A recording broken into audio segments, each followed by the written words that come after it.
வெறும் 175 ரூபாய்க்கு குவாலிட்டியான ஃபர்ஸ்ட் கிளாஸ் ஆன நல்ல குளிருக்கு இதமான ஒரு பெட்ஷீட் கொடுத்தா வேணான்னு சொல்ல போறீங்களா? வெறும் 175.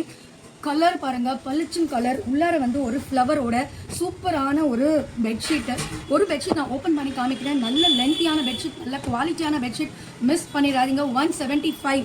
யாருக்காவது வாங்கி கொடுக்கணும்னாலும் இந்த காலத்தில் மழை காலத்தில் டொனேஷன் கூட யூஸ் பண்ணிக்கோங்க. ஸ்பான்சர் பண்ணுங்க யாருக்குனாலும். பெஸ்ட் குவாலிட்டி, நல்ல குளிர் தாங்கக்கூடிய ஒரு குவாலிட்டி. ஸோ சபரிமலை சீசன் வந்துருச்சு. இமலை பக்தர்கள் வந்து இந்த பெட்ஷீட்ஸை யூஸ் பண்ணலாம். வெயிட்டும் ரொம்ப கம்மியாக தான் இருக்குது, ஆனால் நல்ல திக்கான ஒரு குவாலிட்டி. மிஸ் பண்ண வேணாம், சூப்பரான குவாலிட்டி. வாங்க டக்கு டக்குன்னு போட்டுக்கோங்க, நான் உடனே டிஸ்பேச் பண்ணிடுறேன். உங்களுக்கு ஒரு பெட்ஷீட் வந்து கடைசியில் ஓப்பன் பண்ணி காமிக்கிறேன். கிளாஸான குவாலிட்டி, நல்ல குளிர் தாங்கக்கூடிய ஒரு குவாலிட்டி. மழை காலத்துக்கு பெஸ்ட். 175க்கு யாரும் கொடுக்க மாட்டாங்க. It's a wholesale section, Ramakrishna. So get it. Thank you. It's a good length. Okay.